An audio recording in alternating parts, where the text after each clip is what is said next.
தாய் தமிழ் உறவுகளுக்கு வணக்கம். திமுக பேரம் தோல்வியில் முடிந்தது.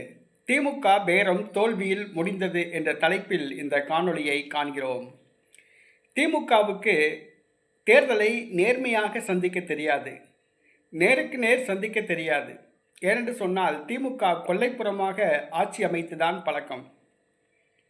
முன்பக்கம் நேரடியாக போரிடுவது போன்று காட்சியளித்தாலும் பின்புறம் சமாதானம் பேசுவதுதான் திமுகவின் கொள்கை.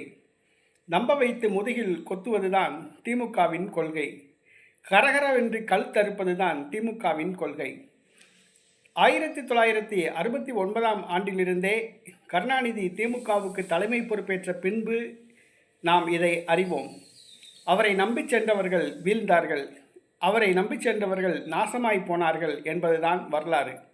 கருணாநிதியையோ கருணாநிதி குடும்பத்தையோ திமுகவையோ நம்பி சென்றவர்கள் வளமாக வாழ்ந்தது கிடையாது, வசதிகள் பெருகியது கிடையாது, லாபம் கிடைந்தது கிடையாது. அவரை நம்பி சென்றவர்கள் மோசமடைந்தது தான் உண்மை. ஈரோடு கிழக்கு தேர்தல் அறிவிக்கப்பட்டுள்ளது. அதிமுக, பாரதிய ஜனதா கட்சி மற்றும் தமிழக வெற்றி கழகம் ஆகியவை திராணி இல்லாமல் போராட்ட களத்திலிருந்து ஒதுங்கிவிட்டன. ஆனால் நாம் தமிழர் கட்சி மட்டும் வெற்றியோ தோல்வியோ வீரனுக்கு அழகு என்று போர்க்களத்தை சந்தித்துள்ளது. இந்த போர்க்களத்தில் ஒரு போராளியாக சீதாலட்சுமி நிறுத்தப்பட்டுள்ளார். இந்த ஈரோடு இடைத்தேர்தலில் ஒரு 500 கோடி ரூபாயை செலவு செய்ய திமுக தீர்மானித்துள்ளது.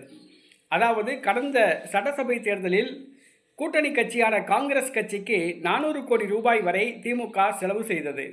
இந்த முறை திமுக தான் போட்டியிடுவதாக கூறி காங்கிரஸ் கட்சியிடம் அந்த சீட்டை பெற்று திமுக களத்தில் இறங்கியுள்ளது. வருகிற சட்டசபை தேர்தலில் இந்த தேர்தல் ஒரு முன்னோட்டமாக இருக்கும் என்று கருதுகிறது. இந்த தேர்தலில் அளவுக்கு அதிகமான வாக்குகள் வித்தியாசத்தில் வெற்றி பெற்று தன்னுடைய திறமையை காண்பிக்க வேண்டும், தன்னுடைய வெற்றியை உறுதிப்படுத்த வேண்டும் என்று நினைக்கிறது.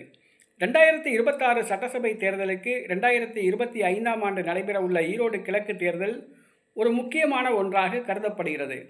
களத்தில் ஒரு பெண் புலி மட்டும்தான் உள்ளார், மீதி அனைவரும் சுயேச்சைகள். 500 கோடி ரூபாய் வரை செலவு செய்ய திமுக தீர்மானித்துள்ளது. கடந்த சட்டசபை இடைத்தேர்தலில் 400 கோடி ரூபாய் செலவு செய்தது. வாக்காளருக்கு 5000 ரூபாய், சிக்கன் பிரியாணி, மட்டன் பிரியாணி, வெள்ளி கொலுசு, சில்வர் குடம் என்று பணத்தை தண்ணியாய் இறைத்தது. ஆனால் இந்த முறை அதைவிட கூடுதலாக கொடுக்க வேண்டும். ஆனால் ஈரோடு கிழக்கு சட்டசபை தேர்தலை ஒட்டி நியாய விலை கடைகளில் பொங்கல் தொகுப்பு கூட வழங்கப்படவில்லை. பொதுமக்களுக்கு வழங்கப்படக்கூடிய அந்த 1000 ரூபாய் நிறுத்தப்பட்டது. பல்வேறு பிரச்சனைகளால் திமுக திக்குமுக்காடி வருகிறது. 3.5 ஆண்டு காலம் திமுக ஆட்சி காரி துப்புகின்ற அளவுக்கு உள்ளது.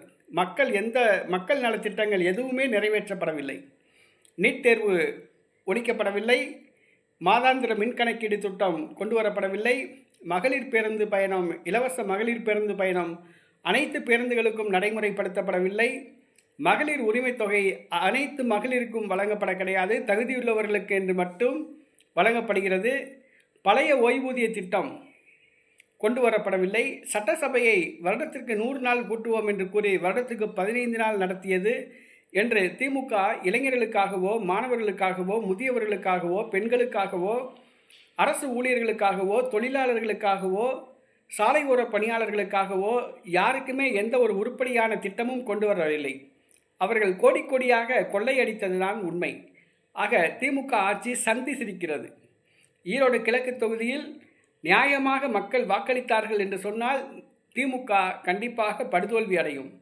ஆக திமுக கடந்த முறை கொடுத்ததை விட இந்த முறை அதிகமாக மக்கள் எதிர்பார்க்கிறார்கள் என்று கருதுகிறது. 5000 ரூபாய் கொடுக்கின்ற இடத்தில் இந்த முறை 10,000 ரூபாயாவது கொடுக்க வேண்டும். அப்படி பார்த்தோம் என்று சொன்னால் திமுக 500 கோடி ரூபாய் வரை குறைந்தது செலவு செய்ய வேண்டியது வரும். ஆகவே எதிர்த்தரப்பில் போட்டியிடுகிற வேட்பாளர்களை மயக்கிவிட்டால் இந்த செலவு தேவைப்படாது என்று திமுக கருதுகிறது. ஆகவே நாம் தமிழர் கட்சி வேட்பாளர் சீதாலட்சுமியை வளைத்து போட திட்டமிட்டது. அதற்காக இரகசிய பேரம் நடத்தப்பட்டதாகவும் கூறப்படுகிறது. அதாவது 50 கோடி ரூபாய் சீதாலட்சுமிக்கு தருகிறோம் என்றும், வருகிற சட்டசபை தேர்தலில் சீதாலட்சுமிக்கு திமுக சார்பில் போட்டியிட வாய்ப்பு வழங்கப்படும் என்று கூறியும் அப்பொழுது அமைச்சர் பதவி வழங்கப்படுவதாகவும் திமுக ஆசை வார்த்தை காட்டியுள்ளது. ஆனால் அந்த பெண் புலி எதற்கும் மயங்காதவர். அனைத்தையும் தூக்கி வீசிவிட்டார். திமுகவின் அந்த பேரத்துக்கு அவர் படியவில்லை என்று கூறப்படுகிறது. திமுகவை முகத்தில் அறைந்தார் போன்று பேசிவிட்டார். சீதாலட்சுமி நாம் தமிழர் கட்சி பாசறையை சார்ந்தவர். அவர் தேசிய தலைவர் பிரபாகரன் அவர்களுடைய வழிகாட்டுதலின்படி நடத்தவர். சீமானின் அன்பு தங்கச்சி ஆவார். கொள்கைக்கும் கோட்பாட்டுக்கும் முக்கியத்துவம் கொடுப்பவர். இந்த கொள்ளையடிக்கிற திமுக காசுக்கு முக்கியத்துவம் கொடுப்பது கிடையாது. அவர் எடுத்தெடுத்து பேசிவிட்டதாக கூறப்படுகிறது. இதனால் அதிர்ச்சி அடைந்தது திமுக. சீதாலட்சுமி உதறி தள்ளுவார் என்று எதிர்பார்க்கவில்லை. சீதாலட்சுமி இதற்கு சம்மதித்தால் ஒரு 50 கோடி ரூபாயோடு இந்த தேர்தலை முடித்து விடலாம் என்று நினைத்தது. அதாவது சீதாலட்சுமியை மனுவை வாபஸ் வர சொல்லிவிட்டு களத்தில் உள்ள சுயேட்சை வேட்பாளர்களுக்கு ஒரு 50,000மோ 10,000மோ கொடுத்து அவங்கள வாபஸ் பெற வாங்கி வச்சிட்டோம்னா திமுக வேட்பாளர் ஒருமனதாக தேர்ந்தெடுக்கப்படுவார். தேர்தலே இல்லாமல் திமுக வேட்பாளர் ஒருமனதாக வெற்றி பெற்றதாக அறிவிக்கப்படும் என்று கருதி ஒரு 450 கோடி ரூபாய் 500 ரூபாய் மிச்சம் பண்ணலாம் என்று திமுக கருதியது. ஏனென்று சொன்னால் தேர்தல் நடத்தினால் குறைந்தது திமுகவுக்கு 500 கோடி ரூபாய் செலவாகும். ஒரு 50 கோடி ரூபாயை சீதாலட்சுமி கொடுத்துட்டோம்னா 50 கோடியிலேயே முடிஞ்சிடும் அப்படின்னு திமுக கருதி இந்த பேரத்தை பேசியது. ஆனால் நாம் தமிழர் கட்சி பிள்ளை சீதாலட்சுமி இந்த பேரத்துக்கு சம்மதிக்கவில்லை என்று கூறப்படுகிறது. இதனால் அதிர்ச்சியில் உறைந்து போனது திமுக மட்டுமல்ல, திமுக தலைமை மு கருணாநிதி மற்றும் கருணாநிதி குடும்பத்தை சார்ந்தவர்கள், ஈரோடு அமைச்சர் முத்துசாமி உள்ளிட்ட அனைவரும் அதிர்ச்சியில் உறைந்து போயுள்ளனர். இது திமுகவுக்கு முதல் தோல்வி என்று சொல்லலாம். அடுத்ததாக இரண்டாவது தோல்வி காத்திருக்கிறது. தேர்தல் பிரச்சாரத்தில் முன்னெடுத்து வைக்கும் குற்றச்சாட்டுகள் இதுக்கு பதில் சொல்லாட்டினா திமுகவின் இரண்டாவது தோல்வி. திமுக மூன்றாவதாக வாக்கு எண்ணிக்கையை சந்திக்கிறது. அப்பொழுது என்ன நடக்கிறது என்று பார்ப்போம். ஆனால் ஈரோடு களம் சூடுபிடித்து விட்டது. திமுகவின் பேரம் படியவில்லை. திமுகவிற்கு இந்த பேரம் பேசியதில் ஒரு பின்னடைவு ஏற்பட்டது. ஒரு மிகப்பெரிய தோல்வியை சந்தித்துள்ளது. நாம் தமிழர் கட்சி வேட்பாளரிடம் பேரம் படியாத காரணத்தினால் திமுக தோல்வியை தழுவியுள்ளது என்று சொல்லலாம். தேர்தல் உறுதியாகிவிட்டது. தேர்தல் களத்தில் சந்திப்போம். வெற்றி திமுகவுக்கா, நாம் தமிழர் கட்சிக்கா, பணநாயகத்துக்கா, ஜனநாயகத்துக்கா என்பதை நாம் பொறுத்திருந்து பார்ப்போம்.